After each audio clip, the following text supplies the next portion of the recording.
الحمد لله رب العالمين، والصلاة والسلام على رسول الله الكريم محمد بن عبد الله صادق الأمين،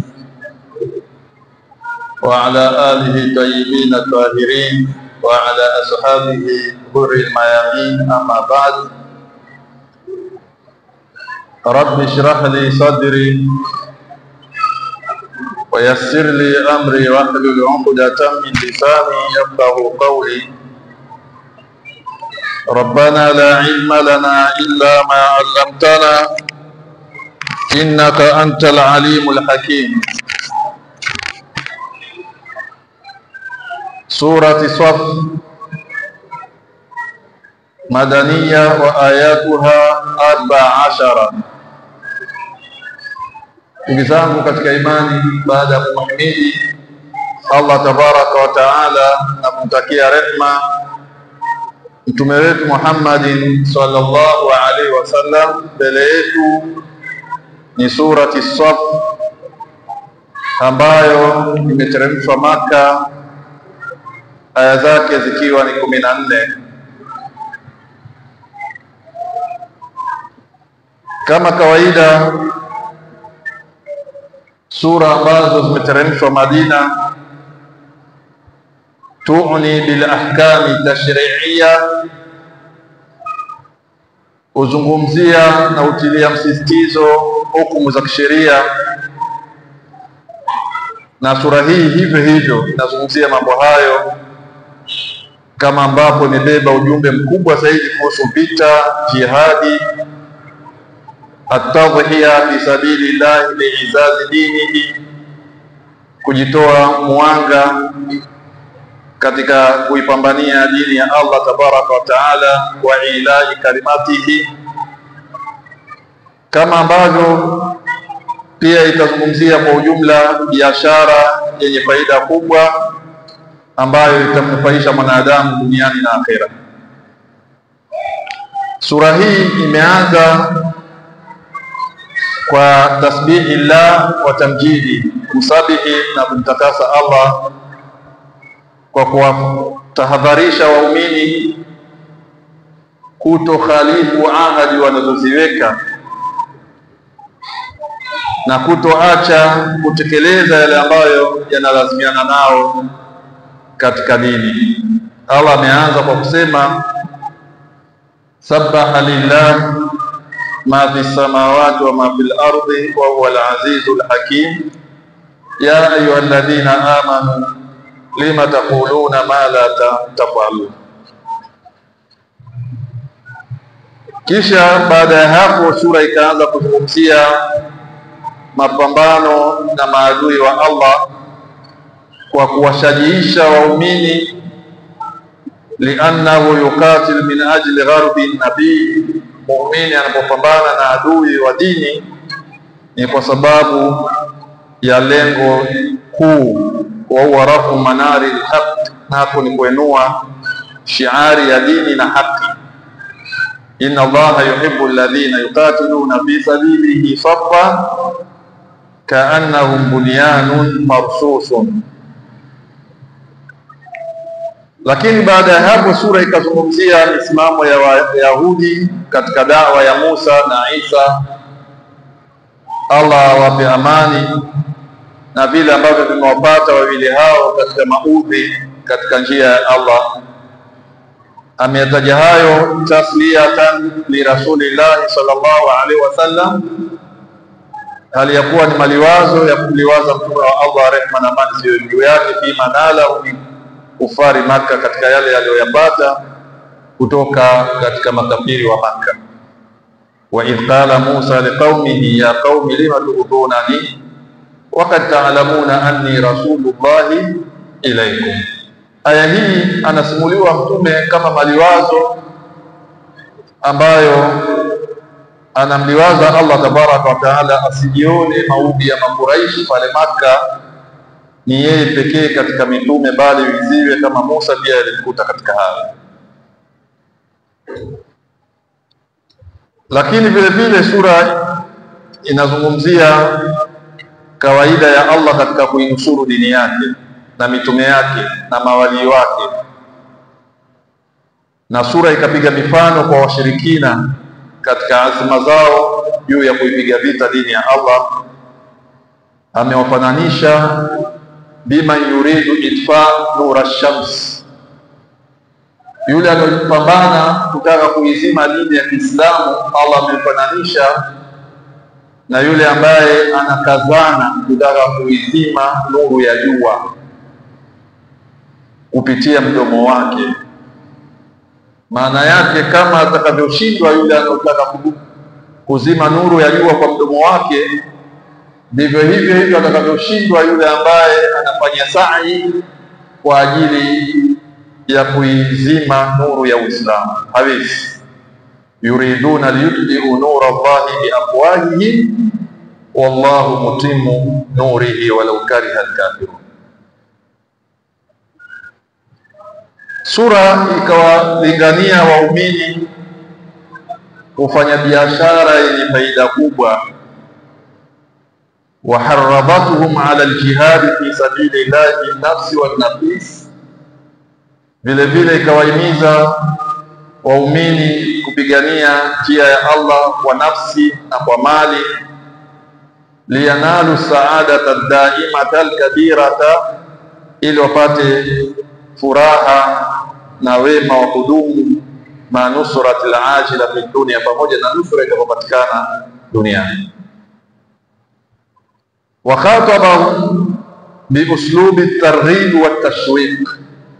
Katika kuwazungumzia biashara hiyo, Allah akazungumza kwa njia ya kuwatia shauku kubwa pale aliposema, ya ayyuhalladhina amanu hal adullukum ala tijaratin tunjikum min adhabin alim tu'minuna billahi wa rasulihi wa tujahiduna fi sabilillah. Mwisho sura hii inahitimisha bidawati ahli iman, kuwalingania watu wa imani ila nusrati dini rahmani, katika kuinusuru dini ya Allah mwingi wa rehema, kama faala alhawariyuna ashabu Isa, kama walivyofanya wafuasi wa Isa hina daahum ila nusrati dini Allah, pale alipowalingania na kuwaita kuinusuru dini ya Allah. Fastajabu, wakakubali, wa nasaru alhaqqa warrasul, wakainusuru haki na wakamnusuru mtume wao. Ya ayyuhalladhina amanu kunu ansara Allahi kama qala Isa ibn Maryam lilhawariyin man ansari ila Allah qala alhawariyun nahnu ansarullah. Sura ikahitimisha hivyo kama ambavyo tutaona katika aya hizo tulizozipitia.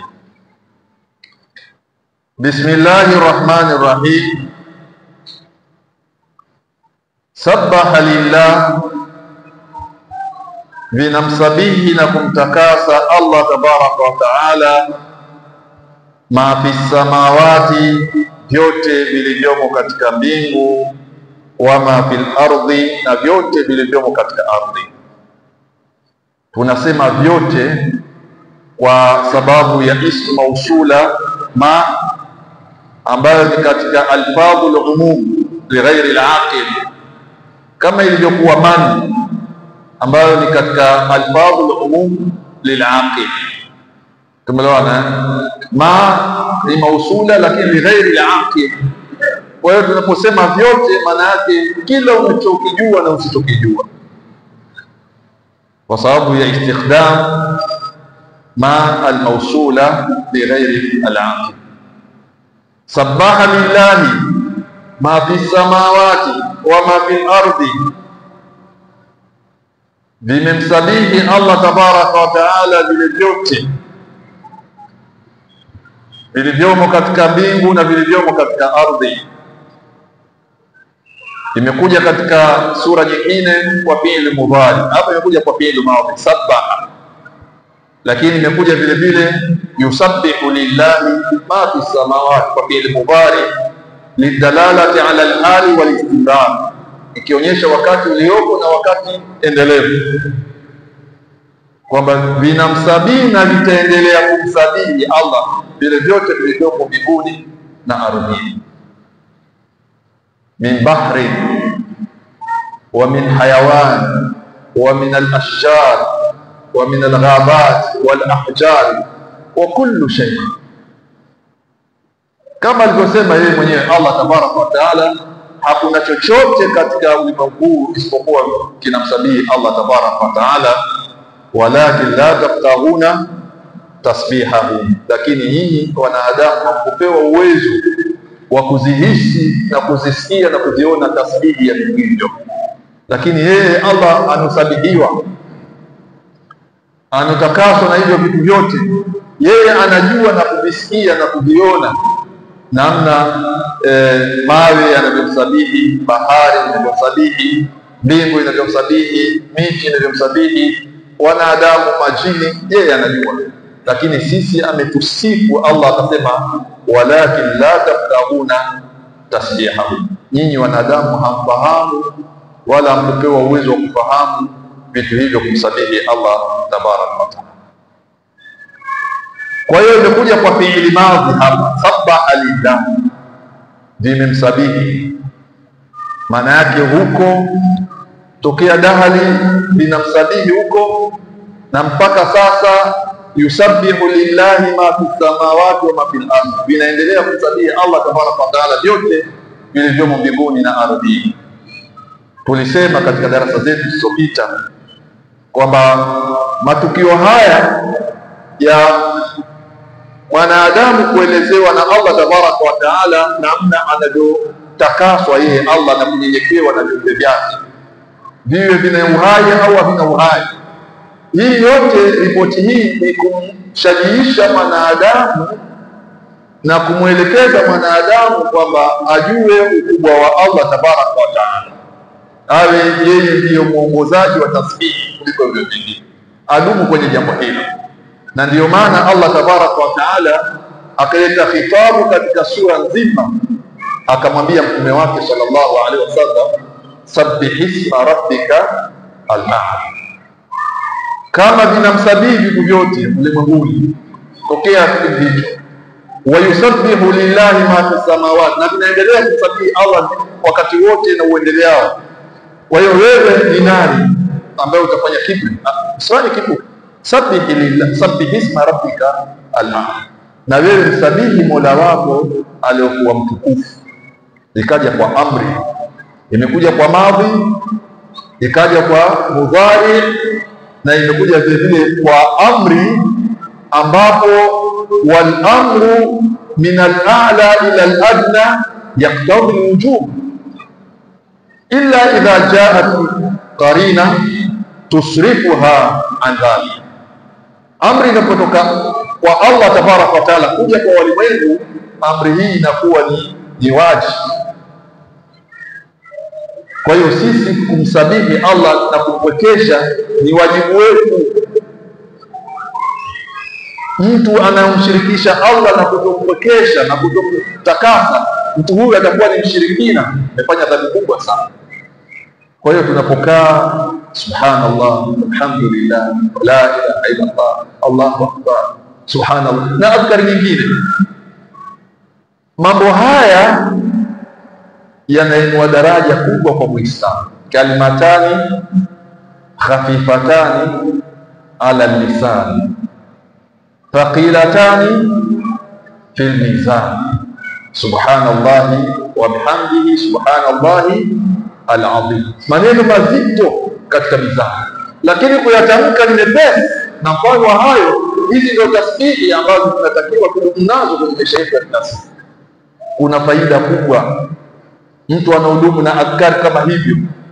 Kuna baadhi ya madhambi ukubwa na Allah tabaraka wa taala kupitia hivyo, lakini kuna baadhi ya daraja mtu huinuliwa kwa Allah tabaraka wa taala kupitia hizo adhkari na tasbihi kama hizo.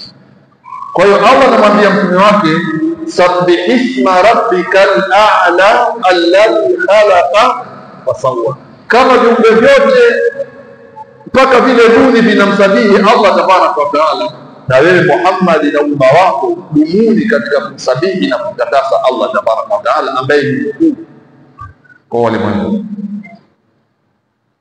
Wa huwa al-azizul hakim, na yeye Allah ni mwenye nguvu mno asoshindwa, al-hakimu, na ni mwenye hikma, ana hikma kubwa. Kusabihiwa Allah, kutakaswa na kutajwa Allah tabaraka wa taala si kwa udhaifu wake, kwamba labda anapotajwa na kusabihiwa sana basi atapata utukufu. Yeye ni al-azizu, yeye tayari ana nguvu kabla hata mwanadamu kumsabihi Mola wake tabaraka wa taala. Hanfaiki Allah tabaraka wa taala, hanfaiki na tasbihi zetu. Allah tabaraka wa taala hanfaiki na takbira zetu. Allah tabaraka wa taala hanfaiki na tamkini zetu, bali tunanufaika ni sisi wenyewe tunaosabihi. Yeye tayari ni al-azizu al-hakim, mwenye nguvu isiyopungua nguvu yake, al-hakim, mwenye hikma, yadha'u kulla shay'in fi makanihi azza wa jalla.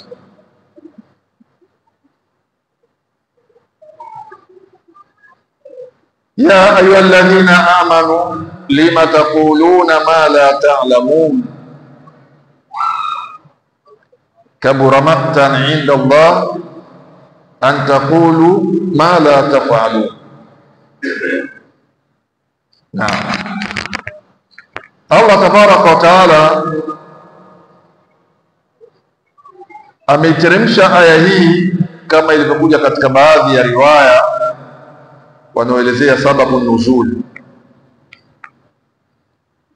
Qala Ibn Abbas, kana nasun min almu'minina qabla an yufrada aljihad yaqulun lawadadna anna Allah azza wa jalla dallana ala ahabbi a'mali ila Allah azza wa jalla.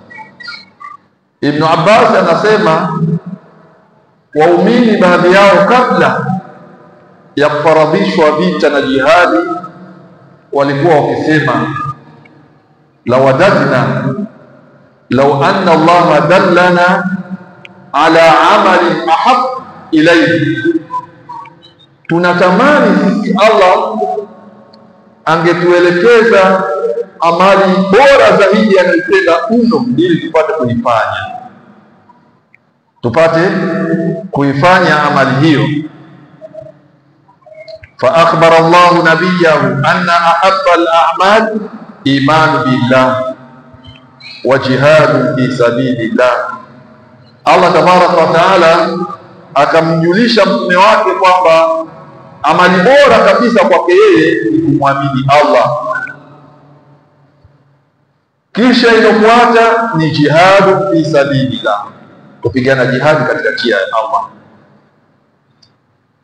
Falamma nazala aljihad kariha dhalik, ilipoteremshwa hukumu ya kupigana jihadi wakaanza kuchukia baadhi ya watu. Washaqqa alaihim, na likawa ni zito kwa wao. Ndipo Allah tabaraka wa taala alipoteremsha aya hii, ya ayyuhalladhina amanu, yenye ambao mmeamini, lima taquluna, vipi mnasema, ma la taf'aluna, yale ambayo hamyatendi. Mwasema tu kwa dini lakini hamtendi. Mlisema nyinyi lawadadna an yadullana Allahu ahabba al-a'mal ilayhi, nisema tutamani sisi Allah tutambulishe siku moja kwamba amali hii ni bora kwake. Meletewa kwamba ahabbu al-a'mali ila Allah al-imanu billah wal jihadu fi sabili. Shaambiwa kwamba ni muamini Allah na jihadi. Imeletwa jihadi, mwanza sasa kuingia huku kutoka huku. Tunaona na yale walioyatamani sio ambayo wameyatenda. Kutiba alaykumul qitalu wa huwa kurhun lakum, katika surati al-Baqara Allah tabaraka wa taala anasema mmefaradhishiwa nyinyi jihadi hali ya kuwa jambo hilo mnalichukia mno. Wa asa an takrahu shay'an wa huwa khairun lakum, huenda mkachukia kitu lakini kawa na kheri ndani yake. Wa asa an tuhibbu shay'an wa huwa sharrun lakum, na huenda mkapenda jambo lakini ikawa sio lenye kheri kwa ninyi. Wallahu ya'lamu wa antum la ta'lamun, Allah anajua na nyinyi. Kutiba alaykumul qitalu wa huwa qurbul lakum, sibitaka nini amali bora liomba katamani mwambie, sio meletewa jihadi sasa mbona mwaitukia. Kwa hiyo Allah tabaraka wa taala ameleta khifabu bisifati al-iman, ya ayyuhalladhina amanu lima taquluna ma la taf'alun, enyi mlioamini kwa nini mnasema yale ambayo hamyafanyi wala hamyatendi. Ni katika moja ya sifa mbaya kama ilivyokuja katika sahihi Bukhari na sahihi Muslim. Mtume sallallahu alaihi wasallam anasema ayatul munafiqi thalatha, alama za mnafiki ni tatu. Idha wa'ada akhlafa, anapoweka waadi anakhalifu. Hapa wewe ukija jambo lako limekwisha kabisa, joto bora je on time, ukija jambo lako limekwisha, ukifika ungada halo, wajua ingelikuwa ni jana jambo hili lilibaliza vizuri, lakini umesema nije leo, bora mbenge ilikuwa jana. Hii sio alama nzuri ya mtu anapoweka ahadi alafu hatimizi, ni katika alama za wanafiki. Wa idha haddatha kadhab, na mtu anaposema akawa anasema urongo, pia hii ni katika alama ya mnafiki, kusema urongo. Wa idha tumina khana, mtu anasema na anapoaminiwa kufanya khiana kwenye kitu chochote, iwe ni mali, iwe ni siri, chochote kile, maadamu fulani amekuamini kwenye jambo lile, wewe ukafanya khiana, basi wewe una element za unafiki. Allah tabaraka wa taala atuhifadhi na sifa mbaya hizo. Kwa hiyo idha wa'ada akhlafa, tumeelewana, anapotoa ahadi usema hatimizi. Wa idha haddatha kadhab, na anapozungumza usema urongo. Wa idha tumina khana, na anapoaminiwa kufanya khiana.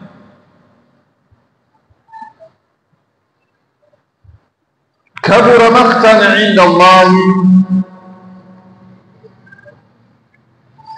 imekuwa chuki kubwa mbele ya Allah tabaraka wa taala, an taqulu ma la taf'alu, kuyasema yale ambayo hamyafanya. Tumeelewana kuyasema yale ambayo hamyafanyi. Mlisema nyinyi letewe amali njema ambazo zitawahamasisha katika kutenda kheri, lakini hamfanyi hivyo. Shaambiwa ni jihadi, lakini mwaingia katika kukimbia katika jihadi hiyo.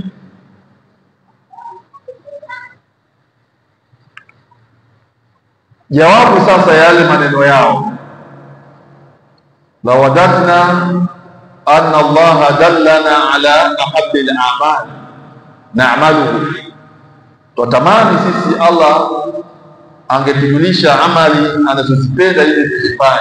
Allah anawajibu, anawaambiaje? Inna Allaha yuhibbu alladhina, hakika ya Allah anawapenda wale ambao yukatiluna fi sabilihi saffan, wanopambana katika njia yake hali ya kuwa wako kwenye safu moja, wako kwenye mshikamano mmoja. Saffan kinaya tuna intidham fi alqital wa fi al-amr, imekuja kwa khabaru inna jumla ambayo ni fi'il mudhari, kujulisha kwamba yoyote ambaye ataipambania dini hii basi ataingia kwenye mapenzi ya Allah tabaraka. Inna Allaha yuhibbu, hakusema inna Allaha muhibbu kwa ismi, amesema kwa fi'li, kuonyesha kwamba kheri hii ya kupendwa na Allah ni endelevu, kwa sababu fi'li mudhari ma yadullu ala tajaddudi wal istimrar.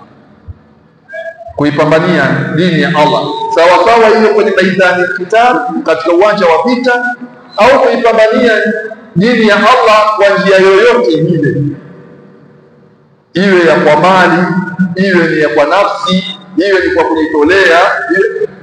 Mwenye kufanya hivyo anaingia kwenye mapenzi makubwa ya kupendwa na Allah tabaraka. Ahabbu al-a'mali ila Allah al-iman billah, thumma madha? Al-jihad fi sabilillah. Inna Allah yuhibbu alladhina, hakika ya Allah atawapenda wale ambao yukatiluna fi sabilihi saffa, wanapambana kwa ajili ya dini yake kwa mshikamano madhubuti. Haina maana kwamba safu wale wamepanda safu moja kwa moja waende kwa safu. Yaweze kawa hivyo, lakini kusudio maana yake adamul intifaq wa zahf, kuto kugeuka na kurudi nyuma. Safu maana yake muelekee sehemu moja yote, hata kama wengine wako nyuma wanafuata. Maana yake wasipatikane wale wa kupiga cross, watu wote waende mbele. Maana yake kuna nidhamu ya kukimbia, kwa sababu kukimbia kwenye mapambano ni katika madhambi makubwa. Watawalli yauma az-zahf, kukimbia vitani ni katika madhambi makubwa, ambapo Muislamu anapoingia kwenye mapambano hatakiwi kurudi nyuma. Imma an-nasru wa imma ash-shahada, mawili katika moja, kupatikana ushindi au mtu awe shahidi, lakini sio kurudi nyuma ya mgongo. Ni dhambi kubwa. Na ndio maana Tariq bin Ziyad alipoingia katika visiwa vya Andalus, Spain ya sasa, waliingia kupitia njia ya baharini.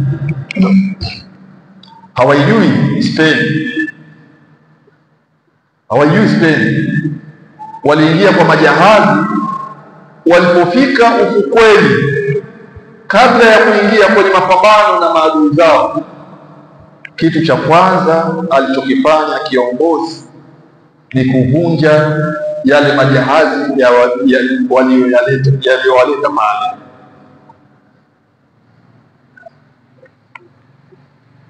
Awaambia wanajeshi wake, vunja hivi, yavunjwa, vunja hivi, yavunjwa, vunja hivi, mpaka zikamalizwa zote. Wako ugenini, vichochoro vya kujificha hawavijui, maadui watakopambana nao hawajui vizuri, na wako ugenini. Vyombo vilivyowaleta pale wakavivunja vyote. Baada ya hapo akawageukia wanajeshi wake akawaambia, aina al-mafar, mtakimbia mtenda wapi? Al-bahru amamakum, bahari ndio hiyo hapo mbele yenu. Wal adu waraakum, na adui ndio yuko huko nyuma kwenu. Aina al-mafar, mwenda wapi? Mtakimbilia wapi? Mkimbia wapi?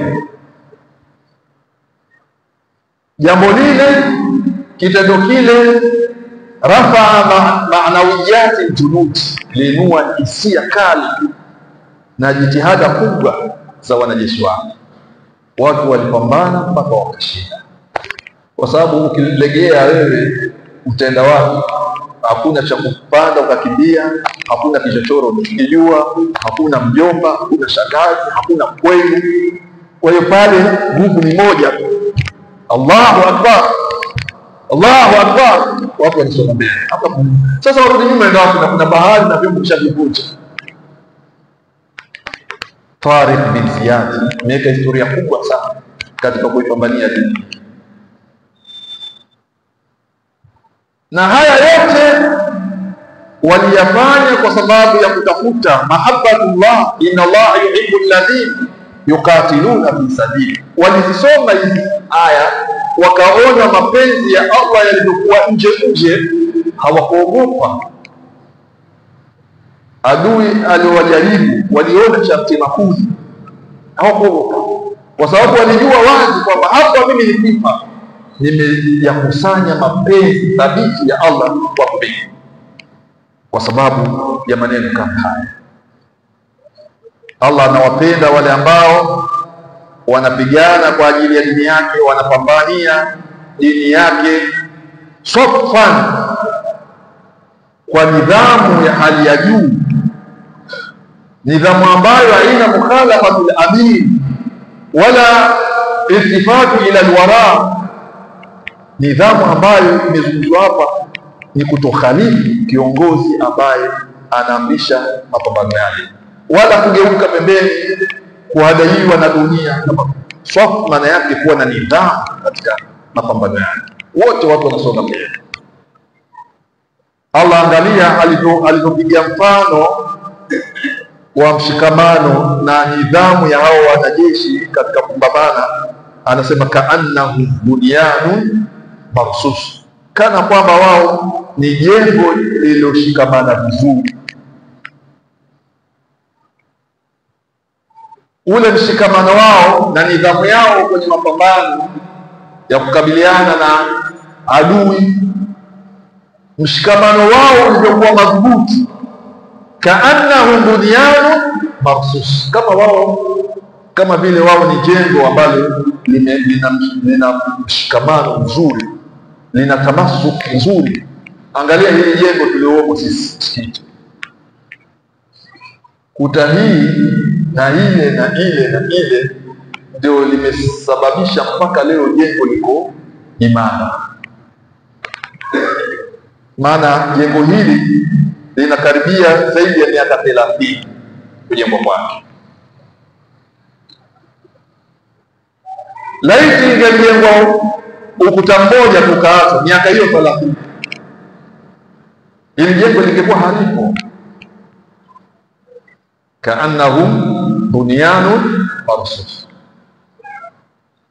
lakini kwa kuwa lina tamasuku fima bainaha, kushikamana kuta hii na hile na hile na hile, ndio limesababisha liwe imara, na juu likabeba jengo jingine, na juu likabeba jengo jingine, kwa sababu ya mshikamano. Maana yake pia kwa kufundishwa, ili tuweze kufaulu kwenye mambo yetu Waislamu, lazima tusiwe na farka.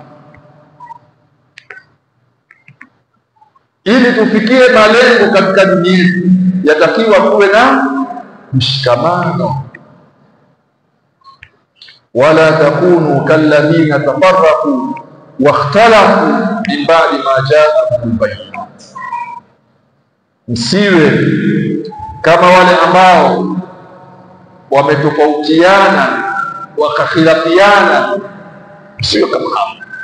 Nyinyi mtakiwa muwe kama bunyanu marfuf katika intibamu na katika tamasu wale intisab, muwe kama jengo, ndio madhubuti wenu utapatikana. Mkiwa mane, mkiwa firqa, mtakuwa hamtishi.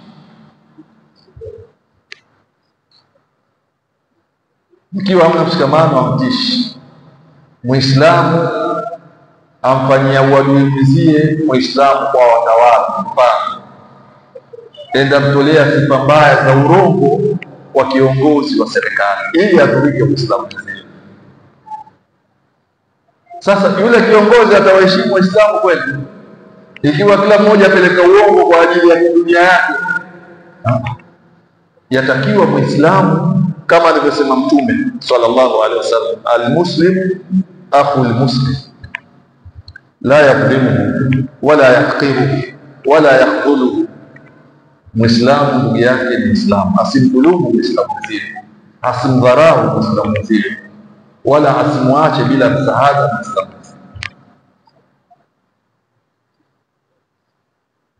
Tukifuata hivyo, mshikamano wetu ndio utakuwa kama anavyosifu Allah tabaraka wa taala, kaannahum bunyanun marsus, kana kwamba ni jengo lililoshikamana kuta zake vizuri.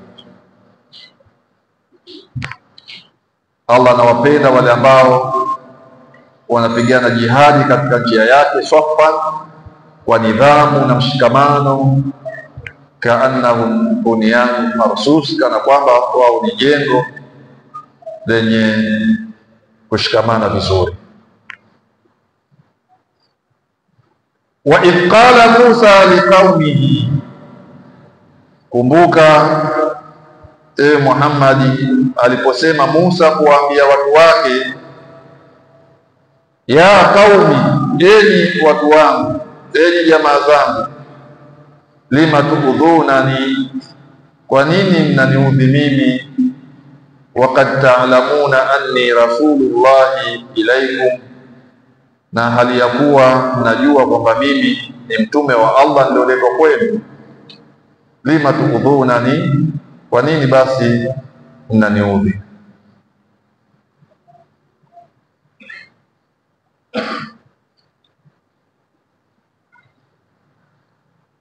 Falamma zaghu azagha Allahu qulubahum, pindi walipokengeuka na haki, huyacha haki, azagha Allahu qulubahum, Allah aliziacha zipotee nyoyo zao.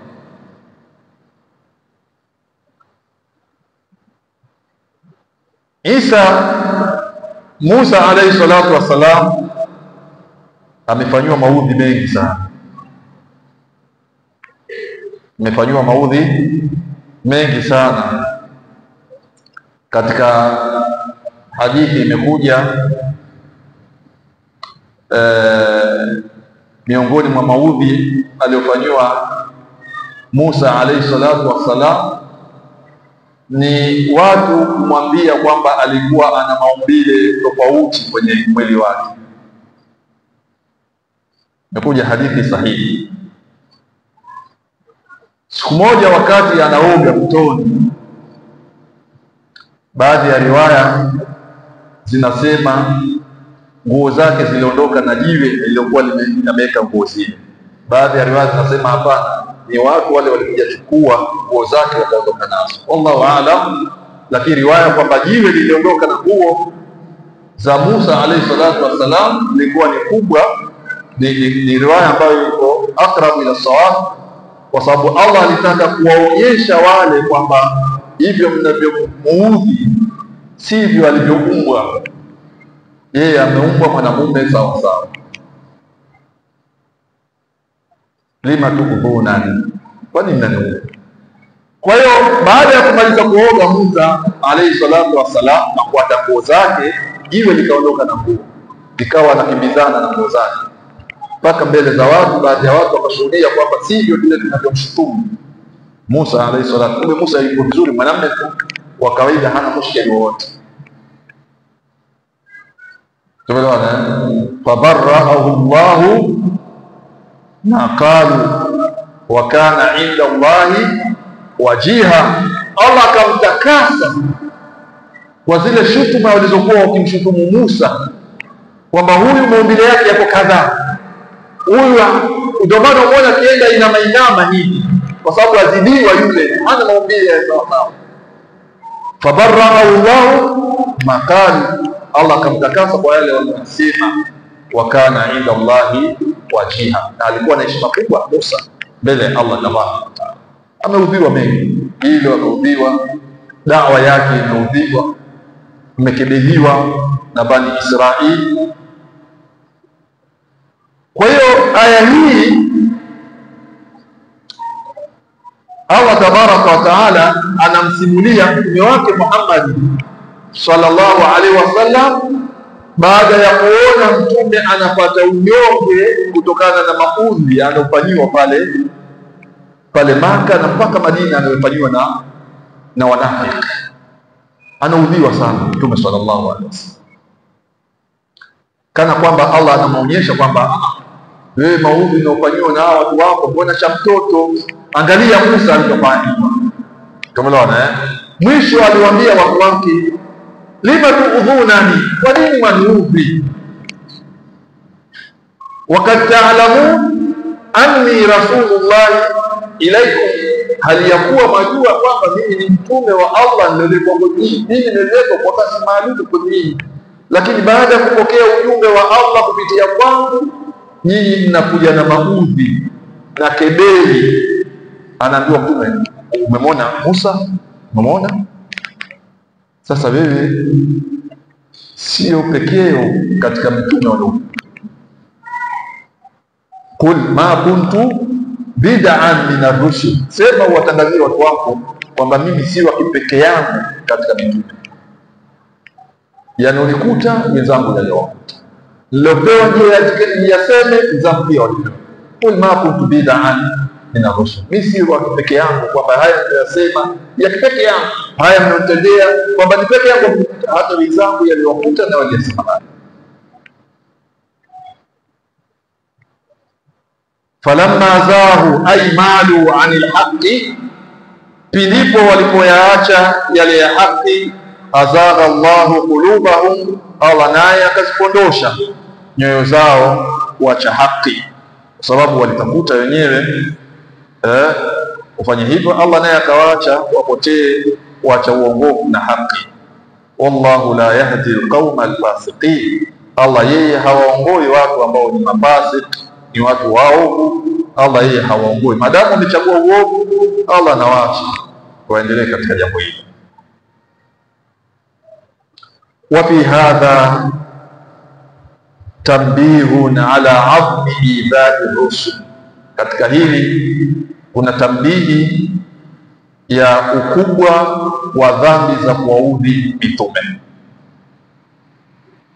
Hatta innahu yuaddi ila al-kufri wa zayghi al-qulubi an al-huda, mpaka ikafikia dhambi hiyo inampelekea mtu kwenye ukafiri na kukengeuka nyoyo zao kuacha uongofu. Falamma zagha yazughu zayghan au zagha yazighu zayghan, na zaygh kama walivyofasiri mufassirin ni almailu anil haqqi, ni kuachana moja kwa moja na haki. Falyahdhari alladhina yukhalifuna an amrihi an tusibahum fitnatun au yusibahum adhabun alim. Fitnatun fassara ba'd al-mufassirin wa qalu huwa zayg anil haqqi, huwa zayg anil haqqi. Wallahu a'lam. Wallahu la yahdi alqauma alfasiqin, Allah hatawaongoa watu ambao ni mafasiki, watu ambao ni waovu, wanaoacha haki wakashika batili. Kwa kuwa umetafuta njia hiyo, Allah naye atawaacha waangamie katika hili. Wa idh qala Isa ibn Maryam, kumbuka aliposema Isa mwana Maryam, ya bani Israil, enyi wana wa Israili. Hakusema ya qaum kama alivyosema Musa, pamoja wote wameletwa katika bani Israili. Baadhi ya ulama wa tafsiri wanawapa katika hili. Kwa nini Musa aliposema alisema ya qaumi? Wa idh qala Musa liqaumihi ya qaumi lima tu'dunani wa qad ta'lamuna anni rasulullahi ilaykum. Wa idh qala Isa ibn Maryam ya bani Israil, akusema ya qaumi. Wanasema ulama wa tafsiri wengi wao kwamba Isa yeye amekuja kutimiliza yale yaliyokuwepo katika Taurati ya Musa. Mengi yaliyomo kwenye Taurati aliyopewa Musa ndiyo Isa aliyokuja ya fundisha, kama anavyosema Allah katika surati Al-Imran, wa musaddiqan lima baina yadayya min at-Taurat. Anamnukuu Isa alayhi salatu wasalam kwamba na ninasadikisha yale yaliyokuwa mbele yangu katika Taurat. Maana yake Isa hakuja ibadilisha zile amri zilizokuwepo kwenye Taurat, bali amekuja kuzitimiliza, kana kwamba sheria zile alizokuja nazo Musa kwa watu wake ndio zile zile alizoendelea nazo, ni yale yale yaliyopita kwa Musa. Kwa hiyo mara nyingi ilikuwa akisema ya bani Israili, hasemi ya kaumi, kwa sababu mengi katika hayo anayasimulia na kuyafundisha ni yale yaliyokuja kwa Musa, ambaye alipewa yeye kama yeye kuelezea wana Musa. Lakini taifa ni hilo hilo bani Israili,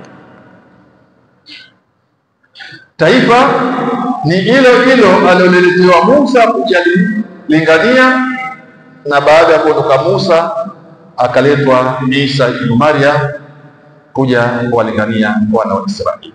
Wa idh qala Isa ibn Maryam, kumbuka aliposema Isa mwana wa Maryam, ya bani Israil, enyi wana wa Israil, inni rasulullahi ilaikum, hakika ya mimi ni mjumbe wa Allah niloletwa kwenu.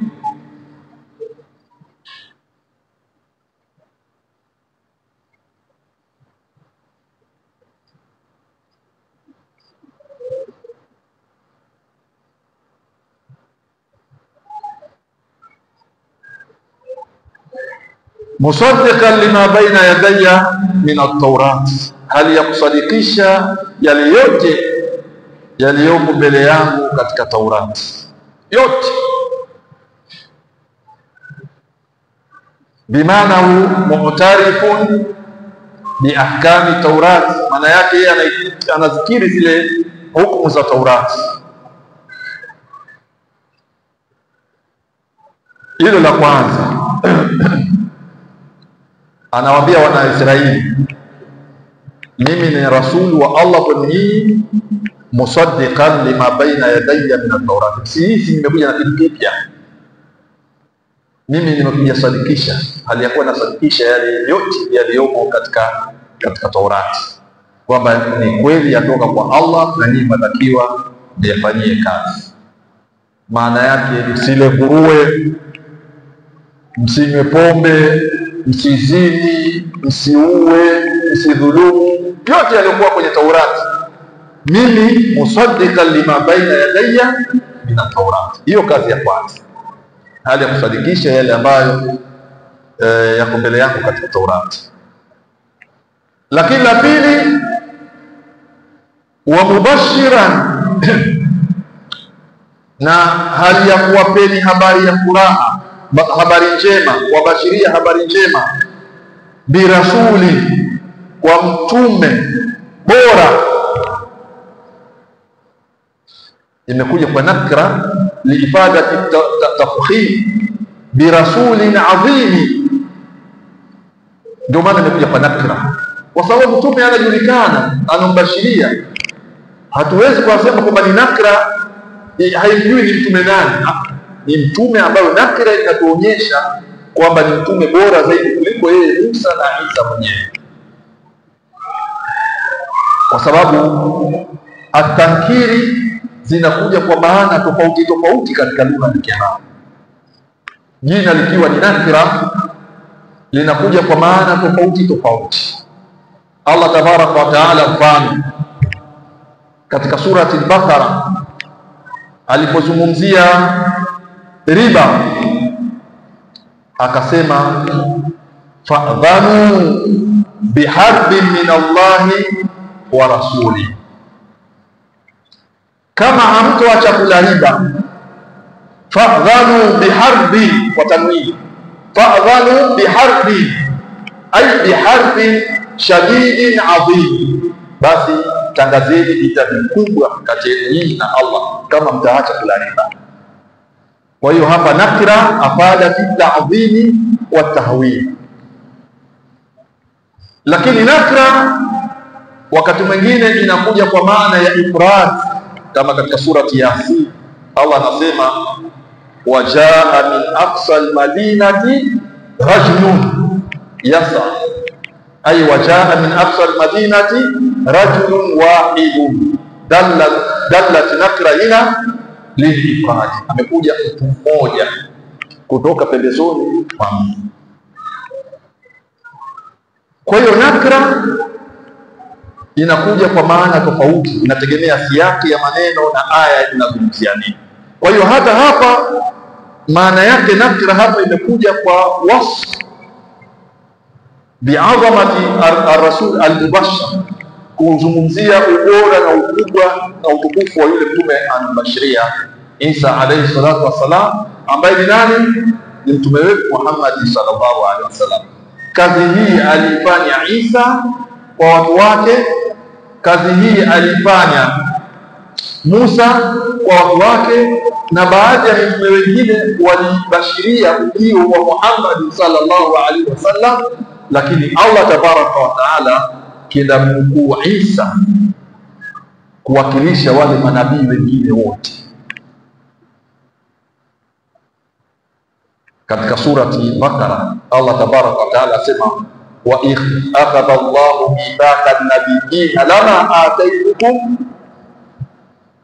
anasema kumbuka mitume ya Allah tabaraka wa taala walipochukua ahadi kwa Allah tabaraka wa taala kuhusu kitabu hiki cha Qur'an, kwamba kama watakuja kutwa na ujio wa Muhammad wako hai au kitabu cha Qur'an, basi wachukue ahadi kwamba watakibainisha na kukitangaza na kumtangaza Muhammad. Kaangalia katika surati Bakara Allah ameelezea kuhusu mtume wetu Muhammad na kitabu cha Qur'an, kwa kuwa ni kitabu bora kuliko vitabu vyote na Muhammad ni mtume bora kuliko mitume wote. Wa mubashiran bi rasuli, na hali ya kubashiria habari njema ya mtume bora yati, ambaye atakuja min ba'di, baada ya mimi Isa. Ismuhu Ahmad, jina lake mtume huyo ni Ahmad. Ana Muhammad wa ana Ahmad wa ana al-Mahi alladhi yamha Allah wa ana al-Hashim alladhi yuhsharu an-nasu min qadami wa ana al-Aqib. Tunanitaja karibia majina yake matano kwenye hadithi. Asema mimi jina langu ni Muhammad, mimi jina langu ni Ahmad, mimi jina langu ni Mahi, mimi jina langu ni Nashir, ambao watu watafufuliwa kutoka kwenye nyayo zangu, na mimi ni Al-Aqib. Majina karibia matano katika hadithi sahihi ambayo Mtume sallallahu alaihi wasallam alipokea kutoka